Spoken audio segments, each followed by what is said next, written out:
Hey guys, this is Eric Carlberg with datingcoachformen.com. Please enjoy this interview with Ross Jeffries. I want to apologize in advance for my audio. My microphone was not plugged in. This interview was so good, I didn't want to mess with the recording too much. I didn't want to mess with the audio. I certainly didn't want to ask Ross to re-record the interview. So, tough it out through the bad audio on my side. Luckily, Ross sounds great, and this interview is featuring him anyway. So, who cares about me, right? Enjoy, guys. Thank you.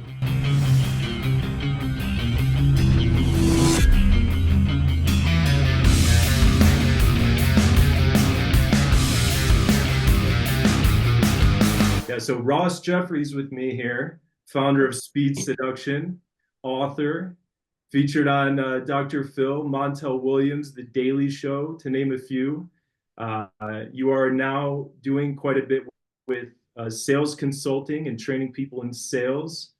Ross, thank you for being on the interview here. I've known about you since I was a little what would you call me? I don't know. I was 22, 23 years old, and I discovered that I could learn how to be better with women by reading books, watching videos, listening to guys such as yourself. And here I am 19 years later, and I'm interviewing you. So it's kind of a really cool moment for me. So, yeah. Just by way of introduction, I have two cats. One of them is quite a Klingon, and the other Yeah. cat is sick. So she's very anxious and wants extra attention. There's no way I'll be able to get her out of the room. Okay, So that's all right. I know he's how gonna have cats to make are. sure she doesn't step on the keyboard. No, Pranilla. I'll do my best to give you a great interview while managing her. No, you're all good. When the cat wants to be left alone, that's when you want to pet them, and then when you need to do something, they all of a sudden need the attention, right? No, she's a Klingon. She never wants to be left alone. All right, so let's get into it. Sit down, go to sleep. Yeah, so are we going by Ross Jeffries, right? You can call me Paul Ross Jeffries. Paul Yeah, Ross Jeffries. Paul Ross is my legal name. I've yeah. never changed it legally. I just came up with Ross Jeffries in 1988 when I wrote my first book, How to Get the Women You Desire into Bed. It's a classic, a down and dirty guide. Here we go. This is the 1992 version, but this is the book There it that's is. the whole community. I There, read it. I read it like probably 18 years ago, something like that. The main lessons still stick in my head, but it's been a while for me. But I read it. Yeah. So, and so for your sales consulting, you go by Ross Jeffries or Paul Ross Paul then? Ross. Okay, so there we But go. it's an open secret with the people I work with. It's an open secret that they're one and the same person. Yeah. Because I want to talk to you about a few different things today. Really what I like to do, most interviewers are like, they ask the questions that they want, and I like to kind of flip that around. And I want you to talk about the things that are of interest to you for 80%, and then maybe 20% I can pick your brain because obviously I have guys that are interested in how to improve their dating lives, how to get their game up to speed. Yeah. So I've got questions for you. And I think there's a bit of overlap too with sales and Yeah. right. Yeah, so Yeah. like for example, like what do you want to do first? Well, let's talk a little bit of game and pickup and dating, yeah, just because Sure. Sure. kind of I'd be happy to explain speed seduction. yeah. And actually, I was thinking earlier this morning, I was thinking, you know, since you're Mystery's business partner and you assist him in his, I was thinking speed seduction would probably be useful for day two. Why not learn speed seduction? If you're doing Venusian arts or mystery method, that's great. But day two, here's the thing. My premise is that a lot of communication is unconscious, that we don't pick it up. And then if you know how to deliberately, in a structured way, communicate with a woman's unconscious mind, then you can very quickly evoke states like fascination, deep connection, desire, wanting to let loose, cut loose, feeling that she's known you forever, that those things can be evoked through language and the way you tell ask questions, the way in which you bring up certain themes and topics, and that it doesn't have to take hours and hours, that you can do it, within 90 minutes. Now, I will concede that when it comes to club game or opening sets, I don't know how to do that. That's Eric's ball of wax. But when it comes to that day two, when you're sitting down with that girl one-on-one, I'm going to say that speed seduction would, at the very least, be very useful to know. And so let me give you the basic premise of speed seduction. The idea is that language structures consciousness, consciousness shapes behavior and drives emotion, and emotion drives behavior. So here at Speed Seduction World, we don't think about behaviors. We don't think, how can I get her phone number? How can I get her back to my place? We think instead of terms of what emotional states do we want her in? Because my premise, and I can't prove it, it's just a working map that works for me. It's worked for over 30 years with literally tens of thousands of students, is that women tend to look at us through the emotions they feel for us. So if a woman is feeling fascinated, feeling seen, feeling like she's unbelievably connected to you, then she's likely to see you as a lot more attractive than some guy who can't do that. Now, that's not to say that a guy who, by magazine standards, by a picture standard, who's rated good looking, doesn't have something of an advantage out of the gate. But if you know how to do this stuff, then you can negate that very quickly. And so let me give you a specific example, if I may. So let's look at something as simple as a question. The average guy is going to ask a question that evokes an answer from the fact place part of her mind, where she just refers to facts. Like if I said to a woman, well, what do you like to do for fun? She could just say snowboard, skiing. I don't know. It doesn't matter. It doesn't get an answer from her imagination. It doesn't fire up her fantasy mechanisms. But listen to this question. If instead I said, when you want to do something that makes you feel totally alive and get your heart beating hard and time flies by, what do you love to do? Or Debbie, what's something you've always dreamed of doing, fantasized about doing, but you haven't let yourself dare? And then I shut the fuck up and I let her think about it. Now, that second question really fires up the imagination. She can't answer that by a simple factual 1 or 2 word answer. And when you ask these kind of questions, you will see a trance develop. Let me define trance. By trance, I don't mean, she's asleep with her eyes closed and her head is slumped over. If that's your definition of trance, then you're not going to understand what I'm talking about. For me, trance is any state that involves high focus, high suggestibility, and dissociation. Dissociation means you're able to tune out everything else around you and be totally focused on the suggestion and what it produces. And I would say about 30 to 40% of the population are highly suggestible. The rest of them take some work, and about 20 to 25%, it's just going to bounce off. But do you see the difference in how the question is worded and how it would address a different part of the mind? Oh, yeah. Super powerful. Facts versus firing up her imagination, as you put it. Yes. And so this is observable. I can observe that this is what's going on. I cannot observe, I'm not saying that, listen very carefully to what I'm saying.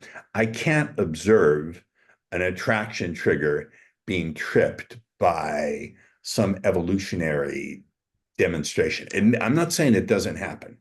Hear me very carefully. I'm just saying I can't observe it. And if I can't observe it, I can't accelerate it. I can't link it to me. I can't pivot off of it. So this is the power of speed seduction. The disadvantage is it's not easy to learn. It's like learning a new language. There's a learning curve to it. So it's not for people who are lazy, and it takes some intelligence. You have to be smarter than the average bear to apply it. But here comes Kitty again. It's okay. It's all right. But if you do, the results are pretty remarkable. There's also a healing component to it because I would say that 50% of the guys, roughly, that come into anybody's school, uh, whoever school it is, there's so many now, have a high degree of trauma. Look, being a 30, 40-year-old virgin is in and of itself traumatic. The amount of shame and constant agitation saying, why am I this way? What's wrong with me? What's wrong with women? That is traumatic. So to teach guys a way to calm their mind, to get into a state where they're at peace with themselves, no matter what the results are, is to me, at least as a healer, a necessary step. And I think if you're not including that, if what you're doing is just pushing them out into the deep end, I believe they get results, but are they able to sustain it when they're not in that supportive environment? I don't know.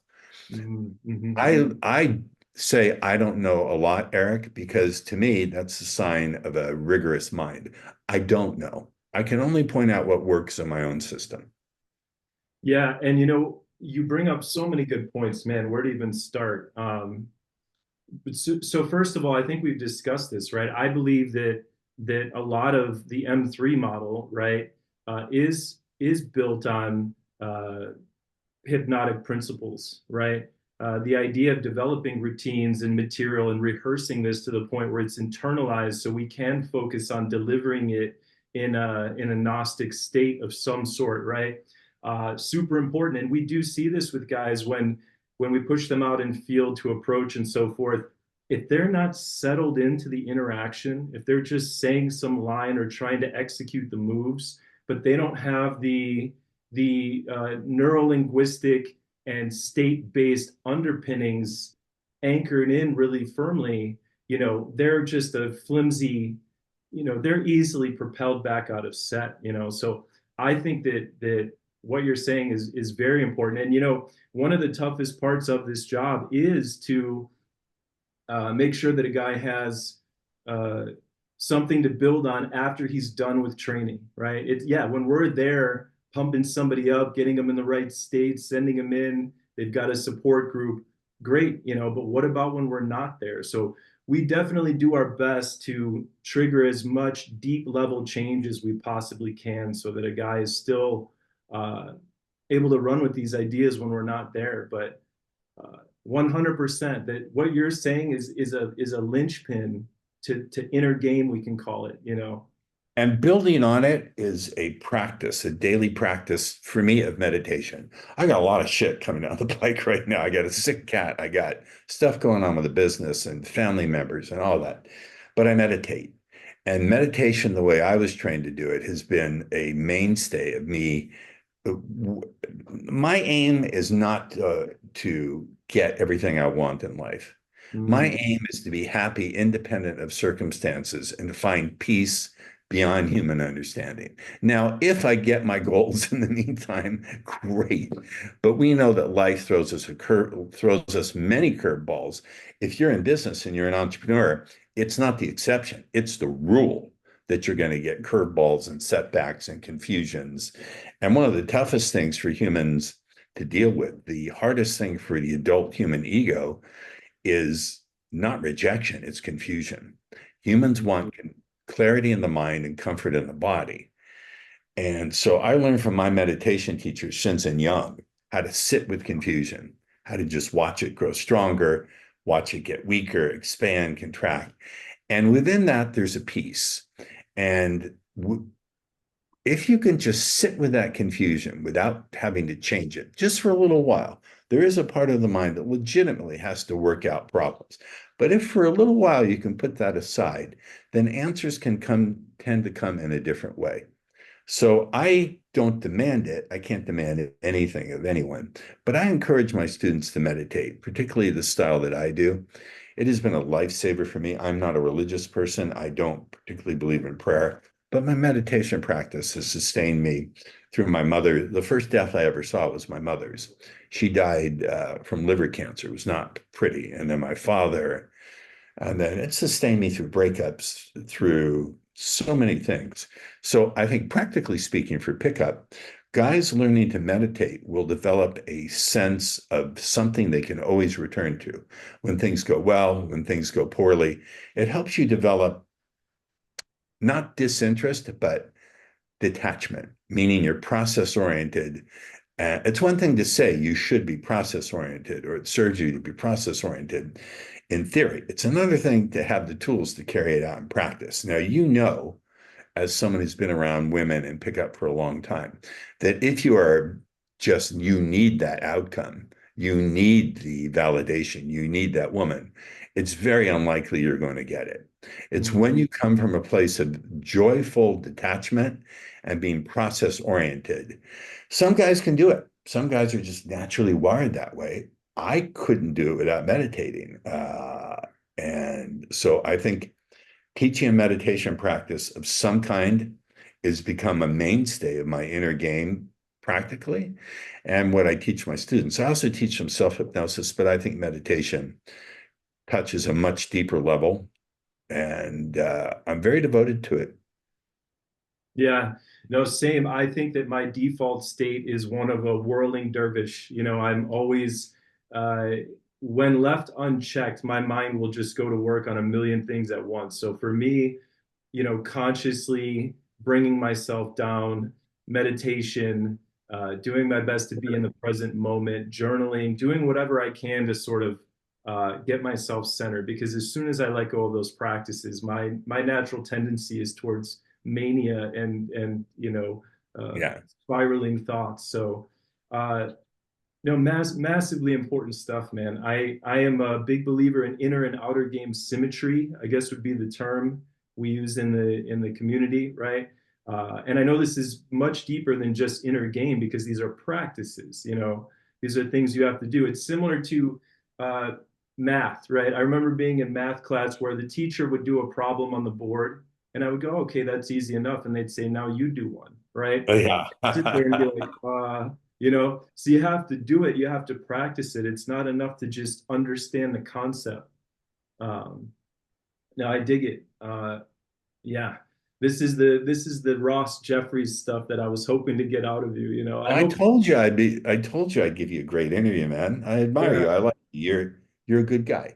So thank you. Let me ask you this too. While we are on the topic of hypnosis, and what we're talking about right now is a lot of self hypnosis and controlling our own state. In particular, the outside in view as well. I've always tried to understand what are sort of the principles and the concepts underneath. I understand a lot of the practices, but I'm always trying to peel back the layers. And I believe in conversational hypnosis, for example. The idea of pattern interrupts, I think, is a big one in the community, right? The Yeah. woman is in her default state of mind. She's operating by some pattern that she normally operates by. And then we come in and we either sync up with her rhythm or we very artfully kind of break up her rhythm Yeah. to wake her up a little bit. Yeah. Yeah. So just to give you background, I learned this through Richard Bandler, who's the co-founder of Neuro-Linguistic Programming. He liked me, still does. I had him on my podcast, excuse me, the Influencer's Edge. And Bandler and Grinder is the co-founder of NLP, along with a couple other people who never got credited well. They studied Milton Erickson, arguably the greatest hypnotherapist who ever lived. Milton Erickson, in my view, did for hypnosis what Einstein did for physics. He revolutionized it, took it out of the era of swinging watches, not watch, just some beads, and he made it into something that was profoundly different. And one of the things that Erickson did a lot of is pattern interrupting. Now, when you pattern interrupt, you create a state of anticipation. I was like, oh I'll no. tell you a story. I'll tell you a story. Many years ago, 20 years ago, I don't know, 25 years ago, got to be 25 years ago at least. How he got my number, I don't know. I don't remember the exact, a long time ago. A student offered me, he said, will you take me out to a place and critique my pickup and show me how to do pickup. I said, I don't do it. It's a pain in the ass. He said, I'll give you $10,000 cash. I was living in Marina Del Rey at the time. I said, bring it over. Dumps the 10K out. I can make this joke, see, because I am Jewish. Being Jewish, I could instantly look and tell it was 10K. Am I So allowed to we laugh go, at that joke? I'm gonna laugh. Okay. so that's all right. So we go out to a restaurant that has a patio area. Mm. And this guy proceeds to crash and burn so badly. Now, I know you've had the experience, Eric, and those who are watching at home have had the experience of being so embarrassed for somebody else's humiliation and shame that you can't take it. You can't stand to watch them get humiliated like that. Secondhand embarrassment, I think, is the term. I Secondhand. don't know. Yeah. But I took him out of there. So let's go. We got to go. We're Mm. standing in the parking lot, and not 15 feet away is a very beautiful woman. And we were waiting for our cab. And I said, look, there's a lovely lady at the end of the night. And she got furious. She started swearing at me, motherfucker. I hope your mother's in hell. Shove it up your ass. And my client got really angry. The veins in his forehead, his temples popped out. His face turned red. He went to give her a piece of his mind. I put my arm out. I said, no, she can come from wherever she wants. We decide where we come from. And then I interrupted her pattern. At this point, let me pause the story. She's screaming at me. What are the 3 or 4 responses she would have expected a guy would have? You know, fuck you, bitch. Who do you think you are? Right. That's one. So give the energy back, fight back. What Right. would number 2 be from a beta male? Apologies. That's right. What would number 3 be from a guy who just doesn't care one way or another? Indifference, eye roll, He or walk away. walk I away. broke her pattern. I said to my student, look at her. She's someone's daughter. She's someone's sister. She's someone's best friend somewhere. She's deeply loved. Mm-hmm. And she stopped screaming. There was a moment of confusion on her face. Like she's trying to process what? And then she burst into tears, came running over to me, threw her arms around me, said that sobbed unconsolably, or is it inconsolably? I don't know. Sobbed and said, that's the most beautiful thing anyone has ever said to me. I've never felt so much love. I feel so loved and I feel such a connection to you. I'm so sorry. I had nothing to do with you guys. Guys were saying the most horrible things to me.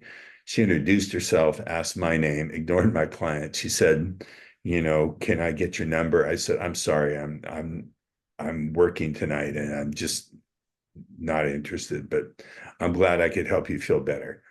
Now, I took her from raging at me to basically loving on me in the space of 30 seconds. But what made it possible wasn't just the words. The words were important. And I did the unexpected. But here's what made it really possible. Number one, I didn't make it about her. I didn't think she's a bitch. She's a cunt. She's got a big shield. I saw her as a fellow human being who was suffering. And rather than feel the pain of her suffering, she let it come out as anger, because anger gives the illusion that you're at effect, you're at cause. And being hurt, someone's done something to you, or you're at effect. I didn't make it about her. I didn't make it about me. I just was someone convenient who was in the way of her rage.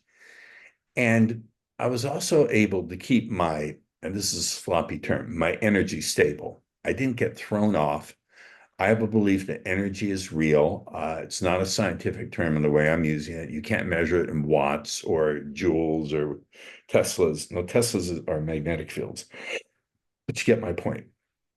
Mm-hmm. And I have a deep, deep belief, which is when you can walk into a situation and not know what's going to happen and not need a guarantee, give the other person radical permission to have their first response to you without accepting it as being their best response, and then lead them to a better place, then magic happens. A doorway into a non-local reality, a doorway into a grace that you cannot obtain through cause and effect behavior or language opens up. That is what I deeply believe is possible. And even if you only walk through life that way 1/25th of the time, you will experience a life that is tremendous. You will, in the words of my teacher, Shinzen Young, and he used it in a different context, stride through the vicissitudes of life like a colossus. And so pattern interrupts are powerful that way. There's a much more mundane example. If a woman says to me, I have a boyfriend, I say, now, Debbie, you don't need to convince me someone else finds you attractive. That's not how I make up my mind about you. So I'm taking the frame where her meaning is, oh, he wants me. He can't have me because I'm occupied. I turn around to mean, oh, you really want me, and you're trying to prove it through social proof. You understand? Now, does that always get me a connection? No, but at least I have fun. And sometimes it does, sometimes it doesn't. Sometimes I'll hear, why don't you give me your number? Now, the standard thing is for a guy to say, no, come on, give me yours and blah, blah, blah. Let's exchange. My pattern interrupt is to say, now, Debbie, why would I put the burden of making sure we get to hang out on your shoulders? Isn't that my job as the man? Then I shut the fuck up. So Nice. flipping the script here, and then I'll just hand her my phone. Does Yeah, that work all the time? I No. It works maybe 30% of the time, but I'm having fun. I'm having fun. And what have I lost? Nothing. I've had fun with someone and I've brightened my day. And I think by making them laugh, I brighten their day a little bit. I haven't lost anything. that non-local alternate universe almost that is kind of uh where this stuff really lives and breathes, you know.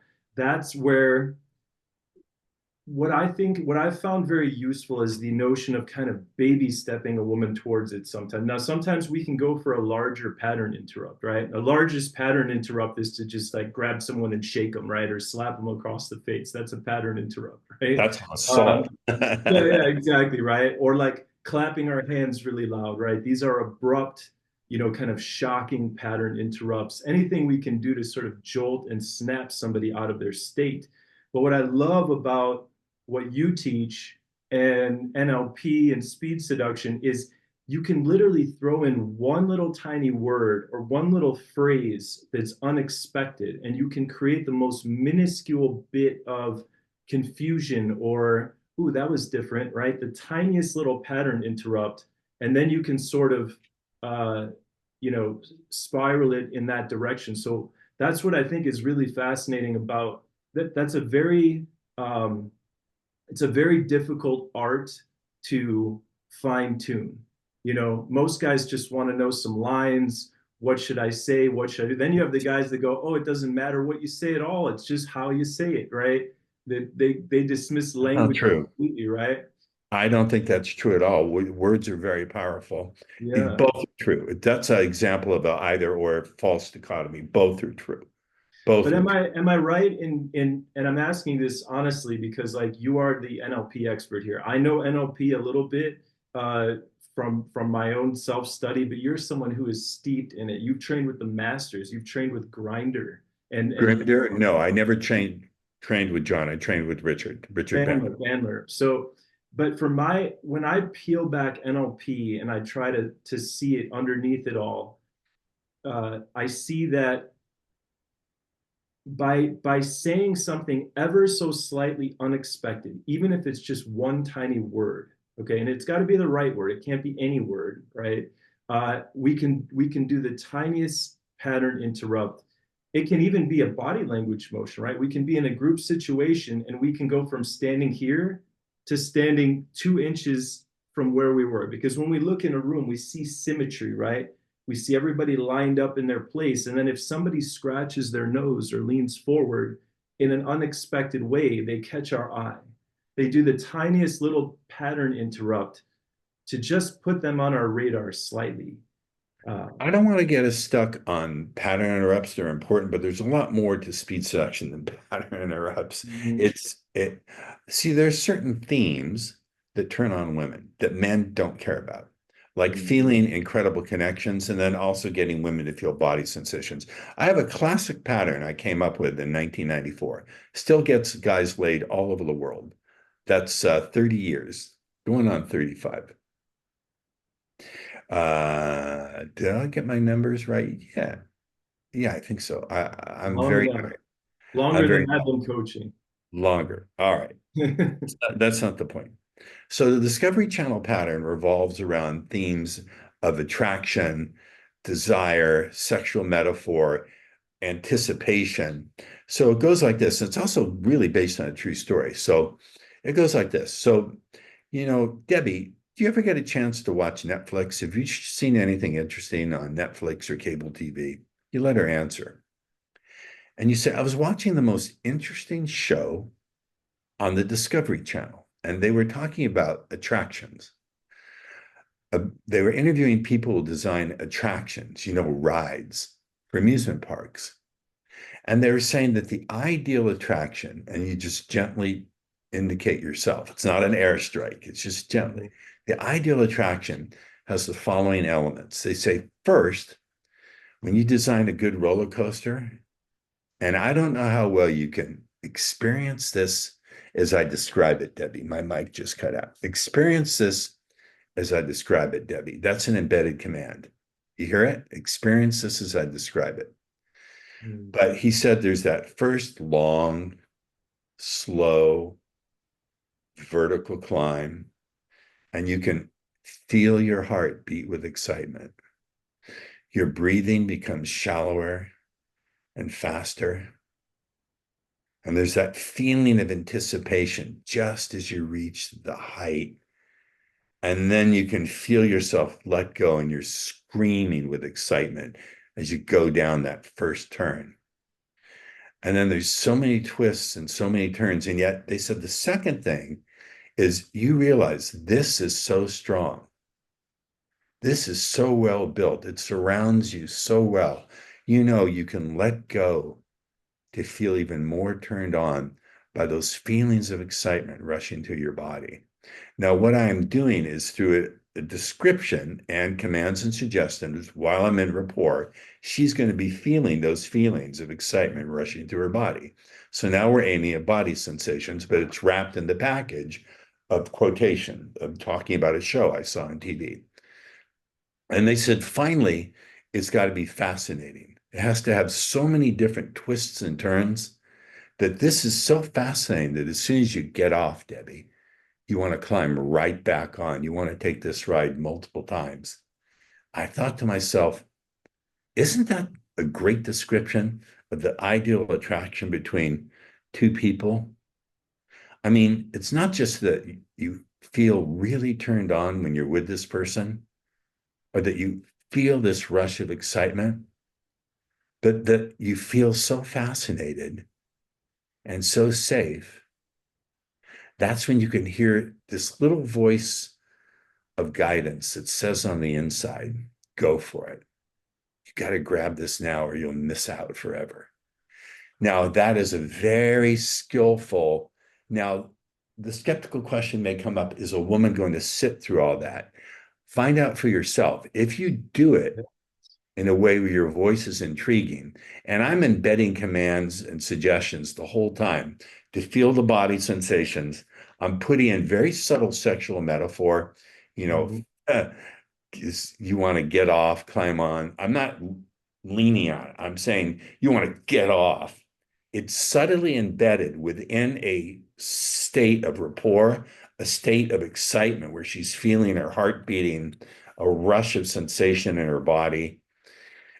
This pattern has gotten me laid and has gotten so many guys laid. And here's the cool thing, Eric.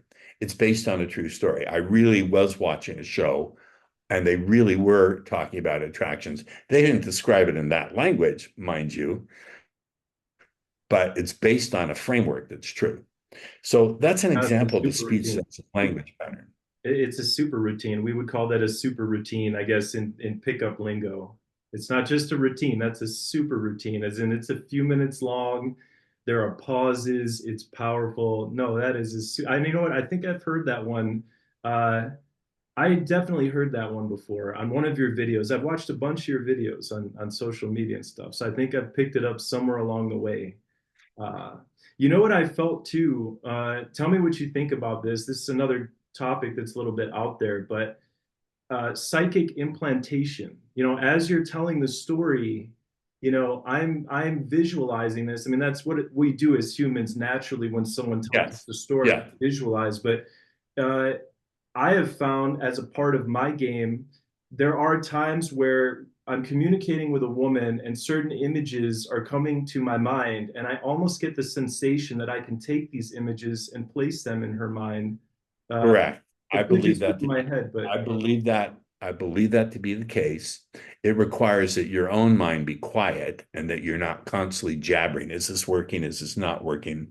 So it requires a degree of mental discipline and also mental letting go.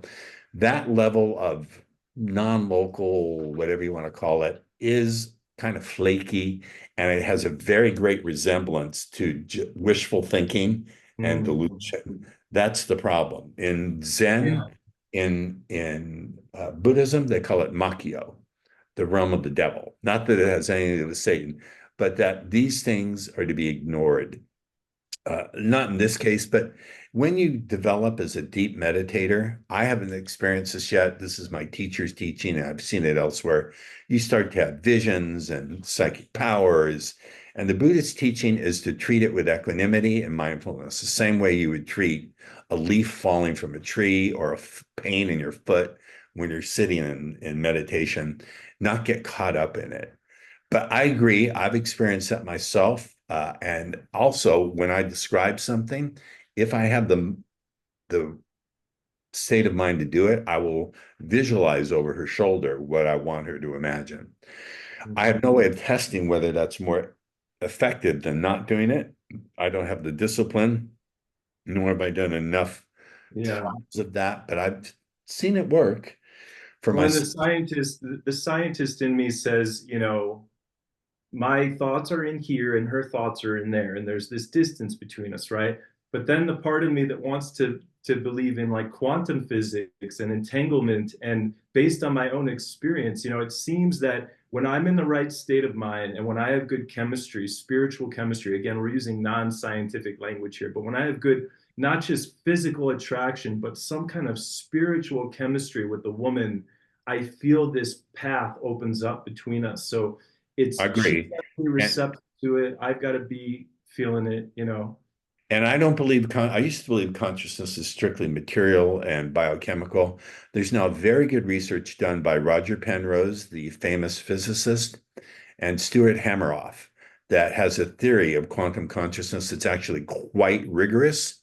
It's beginning to see uh, not only results in one or two labs, but labs across the world. I don't have the time or the complete understanding to go into it. But if you, as you rewatch the episode, Eric, if you'll research Roger Penrose and Stuart Mhm. Hameroff, Hammeroff, you'll see that there's now a very good but not totally confirmed hypothesis that consciousness is modulated through the brain, but it's not stuck in the brain. It's non-local, and it has to do with the collapse of wave function. That doesn't prove psychic phenomena in any way, but it sure opens a pathway, I think, to make it more possible, rather than just being anecdotal experience. There's that. And also, I read a book many summers ago called Beyond the Brain by Stan Grof. Stan Grof is a very famous Czech psychiatrist who started in the 60s doing experiments with LSD, bringing people through the birth trauma. And these people would start speaking languages they'd never heard before. Very interesting shit. And so I believe that there's a lot of interesting stuff going on that the materialistic model doesn't explain. Now, scientific rigor is important because humans have a tendency to jump to conclusions, misread data, see and believe what they want to see and believe. So I have a profound appreciation for the scientific method. That's not the same as scientism, which is basically the theology that all that exists is matter and energy. When in fact there could be other things out there. See how we're strained, not strained, but moving into ideas that are really interesting. And I hope your audience likes them too. Yeah, no, I think that guys in this sphere are kind of craving deeper, stuff that's just not so surface level, right? And no disrespect to the other coaches in my industry, but you get a lot of guys talking about broad principles or just giving isolated tactics, but this underbelly of the game, this behind the scenes stuff, it's hard to even call it part of the game, right? This is part of life. It's a part of something much greater than we can even describe. This is what I think is this is what I got into this stuff for. I mean, sure, I like learning the tactics and the strategies and the routines and having an adventure with somebody, but man, the transformative power of everything that we're talking about, all these interconnected subjects. This is what titillates me. This is what Yep. grinds. Yep. Yeah. Yep. I recommend that book as I know you're a busy man and haven't had time to get around to it, but Prometheus Rising by Robert Anton Wilson, Yes. that cracked my brain wide open. And I used to make it required reading for my students many years ago. When you get around to that book Oh, I and you will. finished it, let's have a call like this off the record and I'll talk to you about it. No, I definitely will. I definitely Check out will. my shirt, by the way. Nice.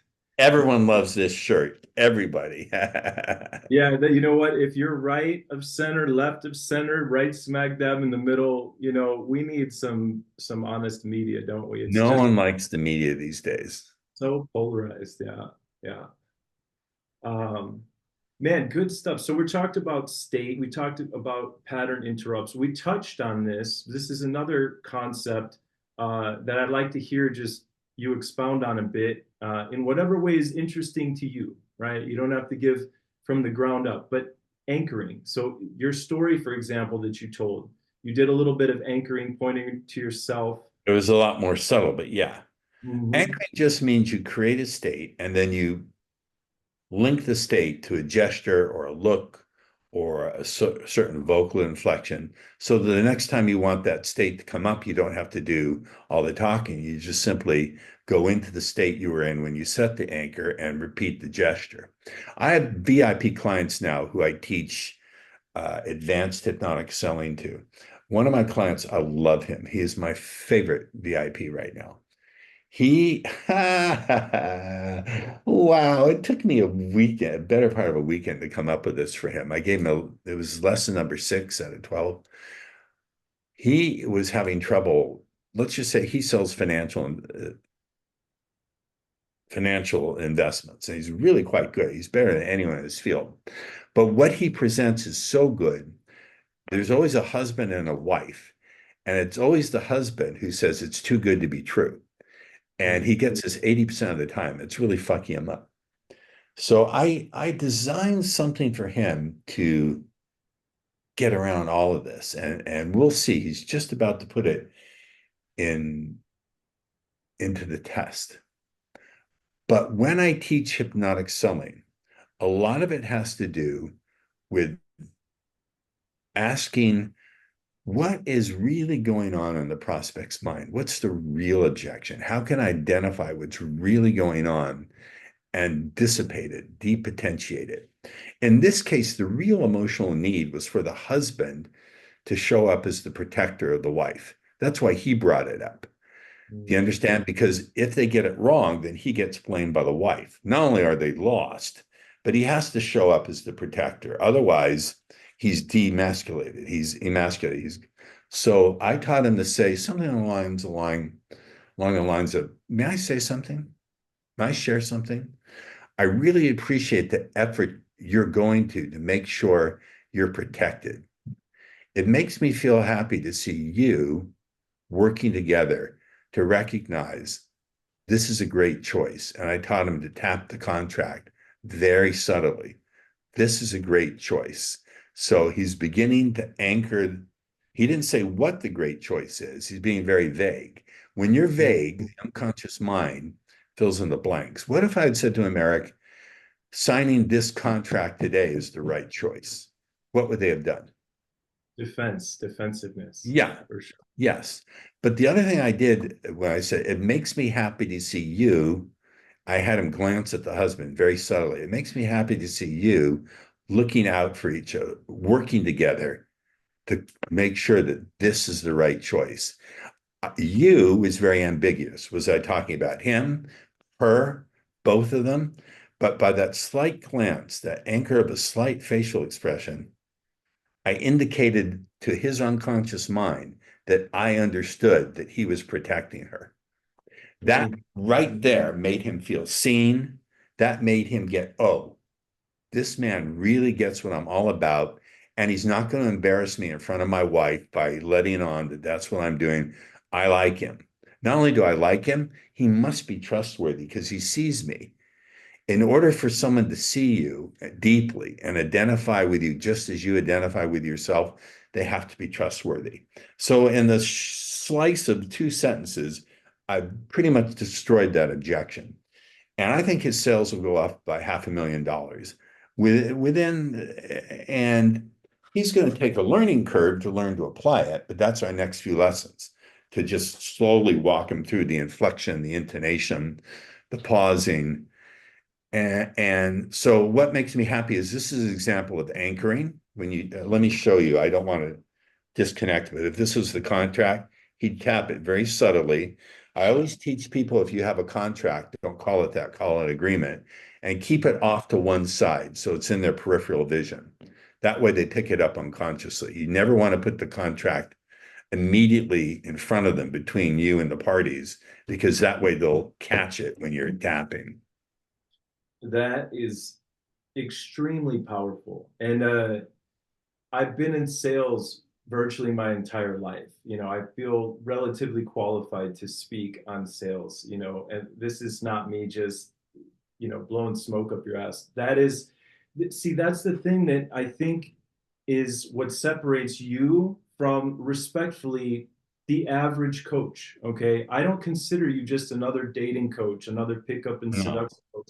I consider you one of the greatest of all time. And it's these subtleties, that little bit of eye contact, that subtle tap of the agreement, not the contract, the agreement, right? These are the details that matter as well in the dating realm. I think that the parallels between dating and sales, sales, the only difference I'd say is it's a two-way street, right? In game and in dating, we are both the seller and the buyer, if you will, in a perfect world. It's a mutual process. But Uh, yeah. Let me disagree. In a good sale, you're gathering information. You're a problem. You're a detective, and you're attempting to find problems. And then you're a good problem finder and then a problem solver. So it's a two-way thing. But the clever thing about that reframe, and it's something part of this I borrowed from a colleague of mine, is I didn't praise them. I didn't say, you're so smart, you're making the effort, because then they would have thought, oh, he's buttering me up and I don't feel smart. When you praise the effort rather than the person, that increases their self-esteem. Praising the person comes off as smarmy and salesy. But when you praise the effort, that's a pattern interrupt because they're not used to it. They're used to being complimented. Oh, you're so smart. Oh, look at those handsome children of yours. All that bullshit. This is something they've never seen before. This is why, and I'm going to toot my own horn here. I think what I offer in terms of selling is unique because I don't come from the field. I can see things that people inside the field who are stuck in that matrix can't see. And You they're are in doing the whatever. field. Wait, I'm going to pattern interrupt now for a second. You say that you're not in the field. The seduction and coaching and all that, this is the field. You No, are. no. Here's what I meant. I didn't start out as a well, I didn't start out officially as a salesperson, like a master of real estate or any of that. Mhm. Yeah, you're right. I sold my services to guys, but that's not what I mean. Oh, you want attention too, NECA. One of my Not cats, in his field, in his one of my industry. cats is stoned. She's been in a lot of pain. So when I took her to the vet, they gave her a 4-day long-lasting opioid cream. So she's kind of loopy. And she's here sitting next to me all loopy. Oh, that's a good girl. Sorry about that. My cats run the house. He's a crazy cat guy. They're the family, man, part of the family. Jump down, Nick. You can do it. Yeah. So what I want you to draw from that story that I did with my client is also I got to the emotional root. The real emotional root of that objection is the husband needing to show up as the protector of the wife. And also, it did seem to be too good to be true. So later, I gave him once he got through that, I had him say something along the lines, but it's like my mentor said, sometimes it's too good to be true means exactly that. But other times, all it means is it's more than you ever expected could be possible and more than you ever knew you could enjoy. Mm. Uh, and what else did I say? And the fact of the matter is, it is true that it's in your hands. You're the only ones who can make the choice and find the reasons why you want to move forward today. I can't be the one to just do that, Mr. and Mrs. Smith. You hear I'm turning it all around, embedding commands and suggestions. But the little piece that really works there is what we call punctuation ambiguity. When I said, but it is true, I paused. Mm-hmm. But it is true that it's in your hands today. So am I saying it is true that the proposition that he's bringing up is not too good to be true, that it is true? Or am I saying it's true that the decision is in their hands, or both? So the unconscious mind says both, that it is true and that it is in their hands. And so they equate the two. The unconscious mind says, oh, it is true that the proposal he's putting forth for me is not too good to be true. It is true. And it's true that it is in my hands. So do you see how clever that is? This is going to eliminate that objection 80 to 90% of the time. And so that's my new gig now, is teaching people who are really VIP. They're already doing well. He wants to get into the multi-million dollar club. He's doing over 1 million in sales, but and he deserves it because he's been at it for 40 years. He's really, really good at what he does. He can find money for people that I never seen anything like it. Punctuation ambiguity. That's Yeah. a that's a new term. I had not heard So that. punctuation ambiguity occurs when you can't tell when one sentence ends and the next one begins. So Wow. I'll give you the example again. When I said, I'm doing it from memory, I don't have it here right in front of me. So I'm telling him to say this to the couple. We've already gotten rid of the husband's need to be the protector, and we've gotten the husband's complete and utter trust. And then we're going to put something in quotes. He's not going to say it. He's going to say, but it's like a mentor of mine once said, sometimes it's good to be true means just that. So now I'm getting rapport. I'm saying, yes, it does. But other times, all it means is this, tapping the contract, is beyond what you ever were expecting and beyond anything you ever knew you could enjoy. And sometimes it is true. And that means no, what I said is, and it is true that it's in your hands. So am I saying in that Yeah. you get the I get distinction? it. You have a command or a suggestion, and you're sandwiching it in between punctuation ambiguity as well. Yes. Am I saying that what's true is that what he's proposing is true? Or am I saying it's true that the decision is in their hands? Or both? And the unconscious mind says both. It's in our hands and it's true. It's not too good to be true. So that's how you get around all of that. And I'm telling you, he's just gonna start applying it. His sales will go up by at least $500,000, and he's going to start getting referrals. He'll get referrals from the husbands, not the wives, because the husbands are going to say, this guy is trustworthy. Now, in business, the ability to get referrals is crucial. And when you don't have to even ask for them, because you program the person to feel that they've been seen and heard and that you're trustworthy, you're rolling in the dough. So he's going to make that extra 500,000 just from crushing the objection, but then he'll probably make another 500,000 from the husbands going out and telling everyone that you got to go see this guy. And the wife will probably do it too. The wife will come home thinking, honey, you were masterful in there, the way you handled that guy. He didn't get anything past us.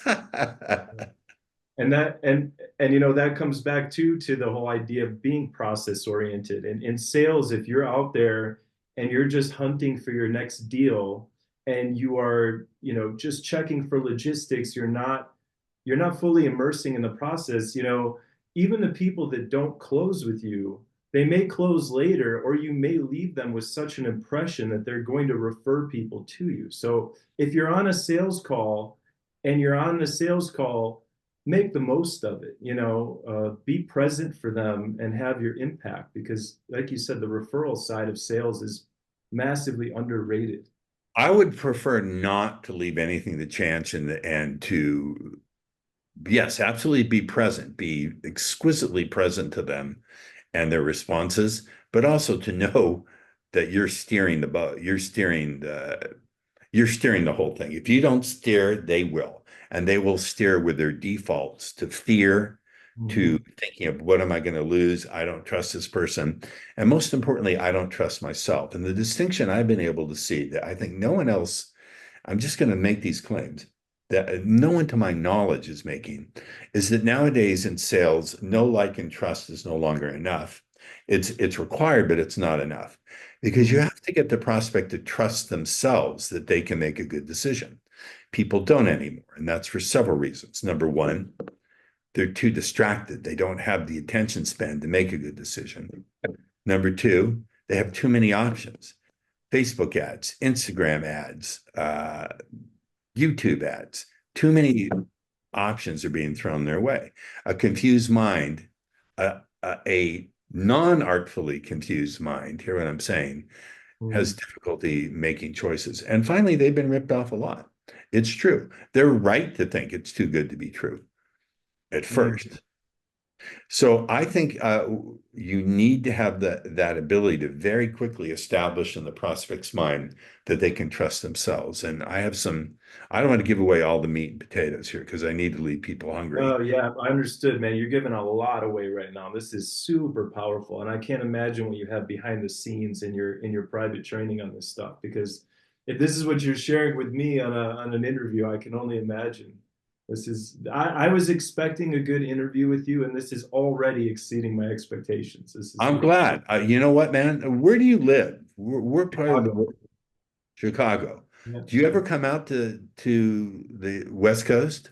I do, yes, and we'll be doing a San Diego boot camp mid-January. I'll be there with my I'd love students. to stop by and have dinner or lunch with you and Eric if he wants to. Absolutely. Yeah. No, I respect, absolutely. I respect that dude as an original. I think you saw when we were debating, which I don't think was a debate. I made an inquiry of him and I meant it. I said to him, I don't want to spend too much of the interview on him, but I really meant it as someone who's interested in how people learn. I said, who showed you? How'd you learn this stuff? There was no one. You're a trailblazer. You didn't follow NLP. There's no one to teach you. How the fuck did you figure it out? And I think it's a testimony to him that he had no one to help him. No, I'm sure he was influenced by books on evolutionary psychology and such, but he had to figure it out through a lot of scrapes and bruises and falling down. So did I, but I had Bandler as a mentor and a coach. So I have a genuine respect for him. Does he know that? Does he get that I He have that does. respect for him? No, he does. He does. And I messaged him actually before we jumped on our call, and I said, you got to meet up with Paul out there in San Diego while you're there, because he's going to be bouncing around. He wants to sort of stay, I think, a little more central to San Diego for a bit, but he's going to be doing some traveling and boot camps all over the place for the next 6 to 9 months. So Too uh, old for me. I just can't stand those long flights, man. he hates it too, man. He hates flying. You would think. Although someone has offered me a tremendous sum of money and suite class on Emirates Airlines to go to Dubai and do an event. And I'm thinking, wow, on Emirates, the first class, And then they have suites where they give you your own suite on the aircraft, where it's like your own private cabin. I might be, are you aware of this on Emirates? You got to go. You got to go. I've never experienced it, but I am aware of it. And yeah, I mean, if someone's going to pay for you and they're probably going to offer you a nice chunk of change, do it, man. Oh no. Do it. I don't know. Man, this is good stuff. I had some things written here. Here's one for you, since just to switch things up a little bit. Something you said was very powerful. I think I heard you say this 8 years ago, 9 years ago. And this is a huge issue with a lot of guys that are trying to improve their dating life, their pickup life. Approach anxiety. You said that approach anxiety is internal friction between the desire to live a life the way you want and your desire to stay within your comfort zone. Not quite what I said. Okay. So Paraphrase for sure. let me tell you what I meant. I like to teach through metaphors. Being of the Hebrew race, there you go, my little peacock, because it's made of abalone. Beautiful. When I was a child, I liked to break my little brother Steve's toys. He's 2 years younger than me. And for Hanukkah, that's the Jewish holiday that comes around Christmas. My sister Anita got my little brother Stevie a toy robot. Now, back then, this is in the early 1965. Let's see, I was born 58. I was 8 years old. So 59, it was like maybe 1966. 67. Back then, toy robots had no AI. They would do three things. You could make the light bulbs in their eyes blink. You can make them go forward. You can make them go backwards. And they had a wire controller. There's no wireless. So I took the toy from my brother and I thought, let's break it. I pushed forward and backwards at the same time. I gave the robot two equally powerful but opposite inputs, and it started to shake. The motor caught fire, blue smoke came out of its robot ass, and it fell over. The robot got approach anxiety because fundamentally, I think approach anxiety is part of the guy wants to move forward, another part says, no, stay right where you are. And that friction in the neurology feels is interpreted, unless you know what it is and you can get real contact with it, it's identical to the sign that says danger. I'm in danger. The tiger is chasing me. I'm going to be hurt. When in fact, all it is that neurological friction. When you can become aware of it like that, you can go, oh, wait a minute, there's nothing to do with the situation. I have no reliable prediction about what that woman's going to say or do. It's just me in conflict of what I want to do. Do I want to move forward? Do I want to move backward?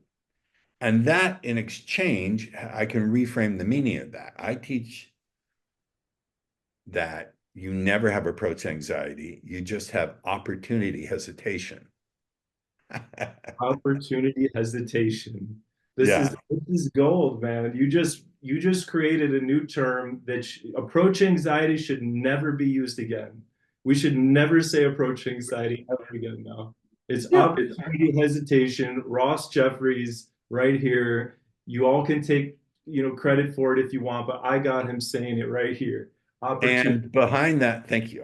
Approach anxiety. Behind that Mhm. is another belief that I never approach.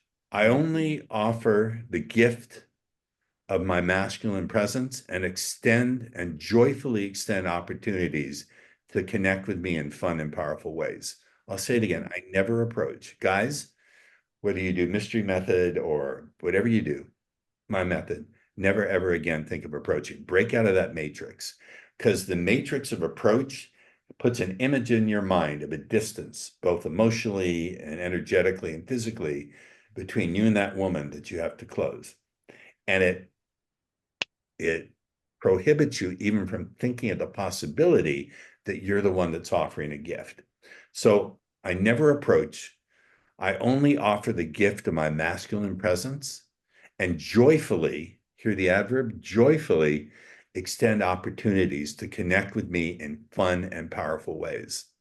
Now, if you're extending an opportunity and a gift How can you be afraid of being rejected? You may still feel a little bit of shakiness because you don't know exactly what you're going to say. I'll grant you that. But once you take on that paradigm, it's the same with cold calling. I tell those people, no, you're never going to cold call again. You're going to ask, how many opportunity extensions can I make today? How much can I enjoy? How can I get curious about enjoying my opportunity extendings that I'm going to be doing today? It takes a totally different. So language can create a matrix that keeps you stuck and freezes your world, or it can free your world. Just forget about speed seduction. Let's set it aside. Let's look at the power of language. Language can free your world or freeze it. It can turn stumbling blocks into stepping stones and pain into power. Forget about seduction. Let's go deeper and talk about the power of language. At the end of the day, I love helping people. I love seeing the impact. My values are communication, connection, contribution, and cash.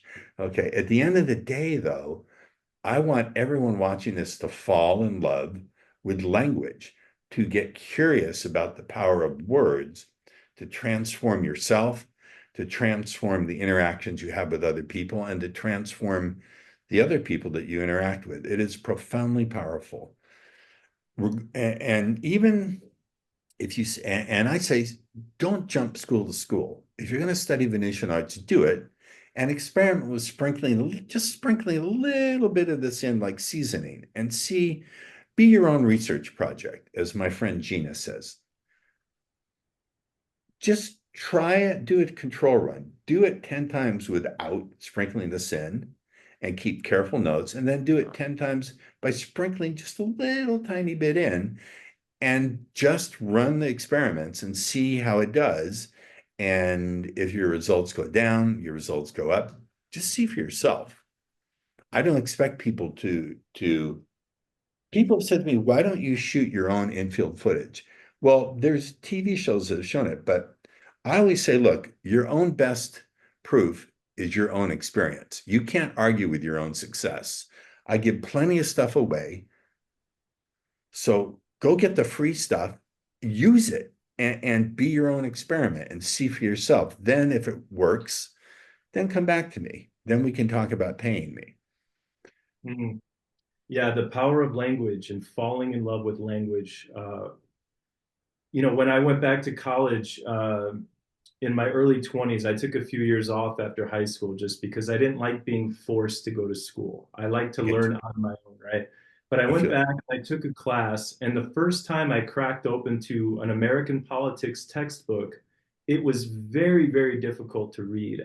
My reading muscles felt like they'd atrophied in a few years. I was still reading, but just for pleasure. But now I had to sink into these really dense textbooks. And I thought to myself, okay, I can try to shortcut this and just take notes, or I can get my reading muscles back up to speed and I can read as slow as necessary to process this. So I'm not kidding you. I would read one sentence as many times as I needed to until it stuck.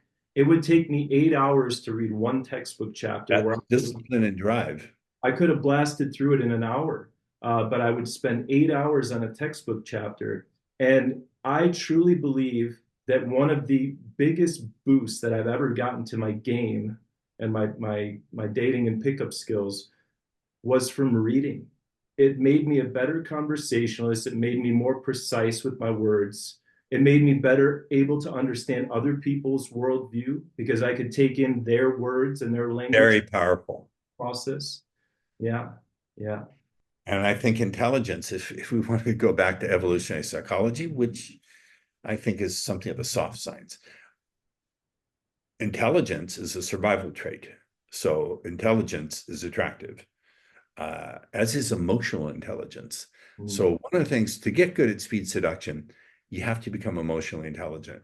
If you're going to do a language pattern and talk about incredible connections and make it more than just hollow words, you have to learn what it is to experience incredible connections. You have to overcome your fear of it. You have to overcome your need to color it a certain way. So to get to mastery level, you have to become emotionally intelligent. And that in and of itself is attractive to women. Now, I'm not just talking about the willingness to emote. I get where you come from. I'm talking about emotional intelligence, the ability to tune in and think, what is the underlying motive of this person? What are they really, what's the real concern? Like in back, doing a callback to the example of my VIP client who was dealing with a husband and a wife, and the husband 90% of the time would bring up that objection. It's too good to be true. What was he really trying to do? He was trying to play the role of the protector. He wanted to be acknowledged as the protector of the wife for multiple reasons. So that requires some emotional intelligence and a willingness to look past your own need to argue or to drive him where you want him to go. And paradoxically, by having that emotional intelligence, by identifying what is the real need here, I was able to show him how to diffuse it. He's going to make, I can't wait to get his fucking testimonial because he's well known in his industry and he gives a lot of talks. And I said, I want a testimonial. I want your numbers, your exact numbers where you started and your numbers 90 days, or we're doing 90 days. I think we're doing 90 days, 90 days later. I want that fucking testimonial. Yeah, yeah. Man, good stuff. I want to ask you this too, because at the very beginning of this call, we talked about trance and we talked about uh, being able to tell when somebody's being put into trance and how it's not what people think it is. And, you know, I love trance. I love being put into trance. I love putting myself into trance. Even on this interview, I find myself going into trance. I love it. You know, I feel like I'm getting a free hypnosis session right now, right? Uh, can we talk just a little bit more about it and what are some of the visual cues that you look for? I'm sure probably you've seen even some of the cues in this interview, right? As I'm I so have not. I have not. But well, I first, am, by the way, let's define, controlling let's my define, breathing, let's dilating. define, let's define what a trance is. Yeah. Trance is not sleep. Mm. There are forms of that, but a lot of people are sort of stuck in their definition of what hypnosis and trance is. And by the way, they're not the same. Hypnosis is just a method, a road to get to trance. You could get to trance by uh, dancing or playing music. That's the traditional way, is drumming, dancing about a fire. Trance is just an altered state of consciousness that's different from your quote normal state. It has three elements: dissociation, where you become unaware of the rest of the environment; suggestibility, where anything that is suggested to you goes in and is vividly received; and focus. You're able to focus on what's going on in that moment, intense focus. Focus is the currency of any kind of influence, whether it's sales, negotiation, political oratory, seduction. Focus. If you can't get that focus, this is one of my problems, by the way, in doing any kind of what you call night game in a club or a loud environment. I'm incapable of focusing. I have a problem with a lot of noise. It triggers, I have damage to my left parietal lobe, the part that processes sound, and I get overloaded very quickly. Nonetheless, so you ask for the physiological cues that someone's developing a trance. Well, I look for a shift in the breathing. The breathing tends to slow. I look for the eyes become, the pupils tend to dilate. The face softens and relaxes. The facial muscles will relax. The lower lip sometimes gets bigger. With women, if they're getting into a sexual trance, I can't do it, and it would be creepy if I could. But have you ever seen a woman's lips form that little O? They're not quite closed and they're not quite open, but you can see that. It's like an O shape. Do you know what I'm talking about? Yeah, a little bit. Yeah. The little pursed lips there. Sure. Yeah, that'll happen, et cetera, et cetera. It's pretty obvious. If you're doing an NLP, they teach sensory acuity, where you're supposed to be able to notice the slightest color change in the little eighth quadrant of the left. If you're doing it right, a blind man could see it. Mm-hmm. Well, and you know, I feel like I've developed an ability to, and just let me predicate this by saying like I'm no master, okay, but I have some elementary understanding of these concepts, right? But when I feel like a woman is going into trance, I can almost feel it. Like, and I don't know if this magnetic feeling is real or if I've built myself an internal waypoint to, I am actually taking in visual information and auditory information, and I've translated that into a feeling. But when Maybe it's both. Maybe it's both. Why does it have to be either or? I think it's both. Yeah, because when I'm and typically if I'm putting someone in trance or I'm in trance or like I try to make that almost my default state. I try to walk around in a very present trance-like state. I like to live there as much as possible. But when a woman's on my same wavelength, I can feel it growing. I think that's too why this interview's been so powerful for me because Yes. I'm very receptive to being put into state. So you best believe if I'm on an interview with Ross, I'm gonna let my pupils Well, dilate. here's something very interesting, which is that you can listen to every word I say and you don't have to. You might find that some or all of my words disappear or are forgotten and you don't have to. You might find that you listen to every word I say and a part of your mind drifts off and you miss some or all of the words I say because in a trance state, phenomena that normally don't go together can come together to form new pathways, new ways of thinking, new behaviors. And you may begin to notice that outside sounds and noises no longer disturb you. In fact, your own internal dialogue begins to quiet down. It merely passes through you like wind through the trees. Or perhaps your internal dialogue begins to be perceived like the sound of actors on a TV in a room far, far away, turned down to its lowest volume. And they're speaking in a language you do not understand, nor do you care to learn. And all you need to continue to do, as I do all the work, is notice what happens as you watch your body breathe itself. Left to itself, your body knows what to do. You don't have to think anything. I won't ask you to relax. Your body naturally knows as you continue to just watch the body breathe itself. That's right. Okay, I'm just fucking with you a little bit. Amazing. No, I dig it, man. I was there 100%. What? Man, Mystery, man, I've got a new mentor. I'm sorry, Mystery. We're gonna have to. This might be our last boot camps together. I'm going to work. Oh, no, no, no. I think it'd be cool. I think it'd be cool if I came in at the beginning of a boot camp. I don't want to steal Mystery's fire and do a group trance induction just to boost their confidence, or I don't want to step on his toes. He's the star of the show, and there can only be one star. So offer withdrawn. That would be a dumb idea, actually. No, I don't think it's a dumb idea at all, man. I think everybody would love to see a collaboration between Ross Jeffries and Mystery. Are you kidding me? That would be He's a. the star.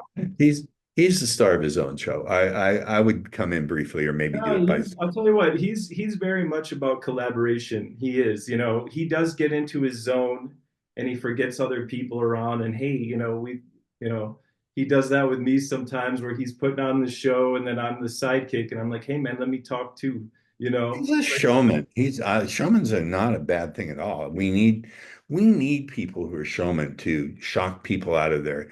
My favorite, one of my, I have three movies who are tied for my favorite: Batman Begins, Tombstone, and Close Encounters of the Third Kind. And in Batman Begins, Bruce Wayne is explaining to Alfred as he returns from being in exile, he explains why he's going to put on the symbol of the bat. And he says people need dramatic examples to shock them out of their apathy. And I think dramatic examples, and then later on when he's being trained by Ra's al Ghul or earlier, Ra's al Ghul says theatricality and deception are powerful weapons. So I think being theatrical is something I've always been, maybe to my disadvantage when I don't know how to show it off. And Eric certainly is theatrical and a very powerful and I think good way. You need to be. When people have gone through a lot of ruins in their life, they need someone who has tremendous confidence in themselves so they can temporarily borrow it before they can get over that hump and find and develop their own. What do you want? Are you feeling better? Are you still stoned? She's still high. She has a bladder stone and it's causing her pain. So the vet gave her a 4-day long acting opioid medication. She's just completely out of it. Poor girl. Yeah, She's no. trying to walk on her. She's actually doing a little walking on her back two legs. It's kind of bizarre. Okay. I love cats. What can I say? Yeah, I grew up with cats as well. Cats and dogs. I like them both. So I love them both. And I don't have any right now. I feel like I'm too That's a focused. deprived life, man. I know, man. I'm so focused on my business, and I just got engaged a couple months ago. So Congratulations. She must be a wonderful girl to have thank you. ended She is your, wonderful. What's eh, that? she must be a terrific girl. Oh yes, she is. She's wonderful. Are you gonna have kids? Yeah, we're talking about it. We'll see what's in the cards for us, but it's definitely something we both are talking about. It's about that time. I'm 41. If I'm gonna pull the trigger, I got to do it sometime soon. Yeah, well, I can't pull the trigger anymore. I got Hey, to each their own, man. yeah, I know. I'm I never sure. wanted kids. I love children, but I saw the financial strain it put on my father. And I could not have developed, I think, all the stuff I did if I had children I had to worry about as well. This is my Yeah, thing. I could be totally wrong. yeah. No, I'm sure it's because you didn't. I'm sure it wasn't for lack of options to have kids. So you've likely had many opportunities to have kids, and you chose not to, and that's cool. Uh, Man, what else to discuss? I feel like we We really. can talk about weird shit like Well, UFOs. I had a close encounter with a UFO. oh, did you? Now, here's the point in the interview where people are going to say, okay, Ross just went batshit crazy. He's an old man. He's imagining things. But I'm telling you, I did. I have nothing to do but lose credibility by telling this story, I'd love to right? hear. There's no advantage to me whatsoever by telling this story, by relaying this to you. It's only going to make me look nutty, but I like you and we're just talking. So fuck it. So I'm not saying they were alien. I'm simply saying I know they were not anything from here. The reason I know that is ever since I was a small child, I've had an strong interest in aviation and aeronautics, and I understand the basics of how things fly. So when I was about 8 years old, I was sitting in my parents' bedroom. I like to read books. We had a picture this, if you will, wall to wall, ceiling to floor bookshelf. And I was sitting there and just looking out the window, and this out of nowhere, this tremendous blob of light and color that kept changing shape just silently floated over the backyard. Scared the fuck out of me. And I'll tell you why it scared the fuck out of me. I had the feeling it was looking at me, that it knew that I was looking at it. Scared the holy shit out of me. And I went running out of the room screaming. And everyone was making fun of me. And they looked out and they couldn't see it. I wasn't asleep. I wasn't dreaming. Here's the weird part. First of all, it was a different kind of terror. If I said there's a tiger in the room and you really believed me and there really was, and I opened the door, that's one kind of terror. But if I said there's a ghost in the room, it's about to walk through the wall, and you believe me, that's a different hair stands up on the back of your neck kind of fear. The next night, I was sitting there in the chair, and I heard a little voice in my head. It was not, it didn't sound like my own internal voice say, "Your problems in school are going to be over, and your IQ is going to go up." And it gave me a little exercise to do. It said, every night when you go to sleep, imagine your learning problems are like a big circle and just shrink it gradually till by the end of doing this, it'll shrink to a dot and then it'll disappear and your learning problems will disappear. And I did that exercise and that's what happened. Now, he said to me, what did you see? If there was a video camera, would it have shown up on video camera? If someone else were standing there, would they have seen it? I don't fucking know. I suspect it was some kind of projection from my own unconscious mind. I don't know. Much later in life, in the mid 90s. I had a crazy friend who later wound up going to federal prison for defrauding the IRS. You don't ever want to do that, boys and girls. He took us out to Area 51. You know what Area 51 is? The now not secret base where they tested the stealth fighter and the B-2 Spirit, et cetera, et cetera. And around Wednesday night, 10 o'clock, the light show started, and we started to see these things moving, zipping, changing shape, jiggling around. Just like, have you seen the stories about the Tic Tac UFO that was chased by Yeah, I'm very much lightning a fan of bugs? astronomy, so I know a bit about Yeah, it was moving like that. And see, here's the thing. It's in the desert at night, so you can't tell size. There's nothing to compare it to, but you can tell acceleration. You can tell that it's doing things that it shouldn't do. The one I most distinctly remember stopped, glowed, took on the shape of a diamond, and then it just either winked out, shut the lights off, or it disappeared too fast to follow. So I believe definitely there's something real to the phenomena. Congress just this past week held its second hearing where they had testimony from an ex-Navy Rear Admiral that he saw the radar footage from some of these sightings and that's not some guy in the swamp in Okefenokee who's been drinking moonshine. That's a pretty highly ranked person who has no win. There's no percentage in him telling a story about it that isn't true. He has only everything to lose, damage to his reputation. So No, something there are a lot of very credentialed people that say that they've seen evidence of all sorts of things, you know, and that we have on camera and on radar, you know, objects appearing to defy what we know as physics, right?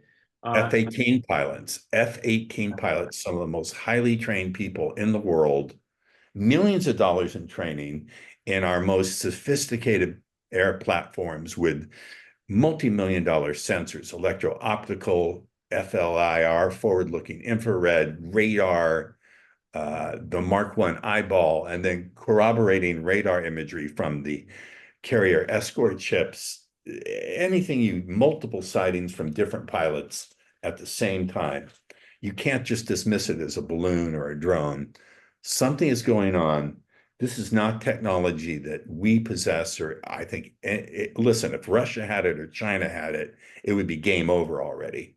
So but something, really, what's really interesting about your experience too is, you know, there are quite a few scientists and physicists that say that extraterrestrials may not necessarily be out there among the stars. I mean, they likely are also out there, but they could be extra dimensional beings, you know, and could they pop in and out of our world and give a little 8-year-old a show for a moment and transform his life? You know, it's it was possible. my first NLP experiment, if you think about it, guided Yeah, visualization and changing beliefs. And who yeah, the fuck knows? I don't know. yeah. But it drives home our larger point of our discussion. There are things going on outside of the material realm. Like when you said you can actually feel what's going on in that woman's mind. And I said that's because consciousness has a non-local aspect. And notice you and I are both talking about it, excuse me, with an intellectual rigor. We're not being sloppy in our terminology. We're admitting when we're using terms that are not scientific, not referring to the scientific definition like energy. I think these things deserve a rigorous examination, and I just believe they're real. And think of the implications. If indeed there are civilizations with technology that's 100, let's just say it's 100 years older or 100 years more advanced than us. Let's go back 100 years to 1925 and look at how our technology has improved there. Imagine a civilization 1,000 years ahead of us. Yeah, yeah. And It's how incredible. good they would be at pickup. They wouldn't need to pick up. Yeah, They'd have lifelike dolls that feel real. yeah, yeah. No, these topics fascinate me, and you touched on quantum physics at some point we did earlier, and it's still a dream of mine one day to study quantum physics and some of the deepest, most theoretical aspects of physics, not because I see myself doing something with it career-wise or to make money. I want to learn this stuff just to know some of the most advanced science in the world. I wanted to enhance my dreams, you know. I love dreaming. I don't get into necessarily studying dreams, but when I take in novel information, to give you an example, I took a college algebra class one time that was sandwiched into about a 2 week period. It was called an intersession class. So it wasn't the spring semester, it wasn't the summer semester, it was squashed in between the semesters. And I did math for 9 or 10 hours a day for two That's weeks great. and I was having these math dreams where I was seeing shapes and spirals and I was balancing equations and I had to take, for lack of a better term again, I had to take pieces of my soul and put them into the equation. So I want to study this stuff at a high level just so I can dream bigger, to know what these people know, you know. Well, problem is you need to understand the math and the equations. Mm-hmm. Otherwise, you don't get it. I didn't get past trigonometry. So, by the way, if it doesn't have math behind it, it's not a legitimate theory. It's just a wild ass guess. Mm-hmm. Mm-hmm.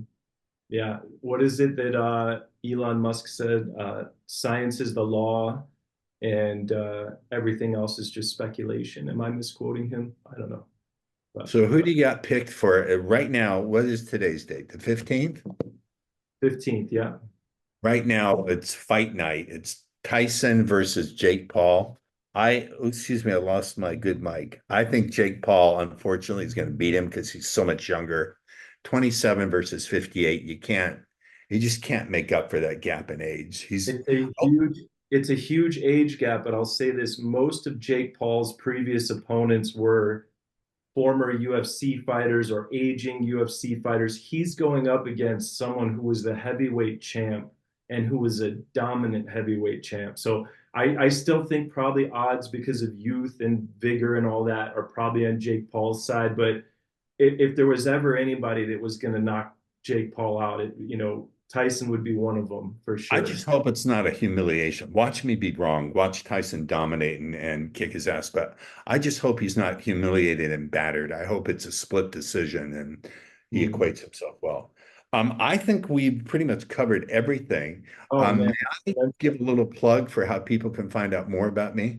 you can plug anything you want. Absolutely. All right. So if you're interested in potentially becoming a client of mine, it's more important that you first get a look at some of the things I can do for free.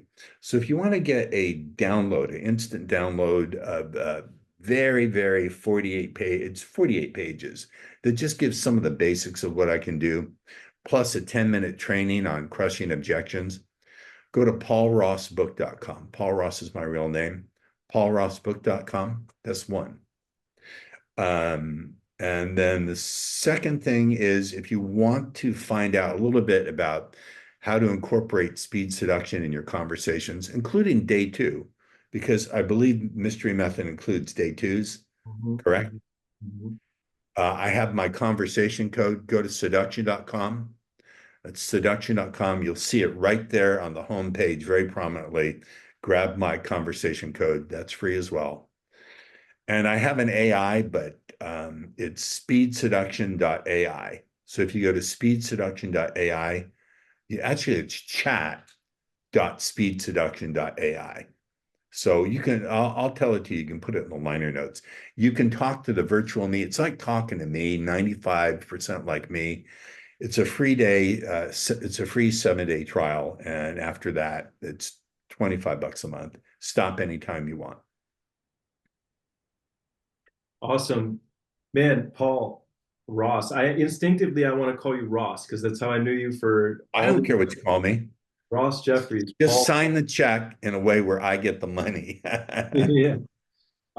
I mean this sincerely. I was expecting a great interview with you, but this exceeded my expectations. This is powerful. This is beyond what I expected. Thank you so much for this, man. You're Yeah. welcome. Mom drowned the stupid kids. By the I way, can you see where I'm pointing? can, yes. Do you know who that is back there? Do I see Tom Cruise? That's Tom Cruise. Okay, yeah, yeah. You know, he played a character based on Ross Jeffries in the movie Magnolia. Yes, yes, I've heard this. Yeah, yeah. Very, Respect the cock. All right, yeah. man, I gotta take a nap. I'm gonna watch this stupid fight. Okay, all right. Ross, once again, thank you so much.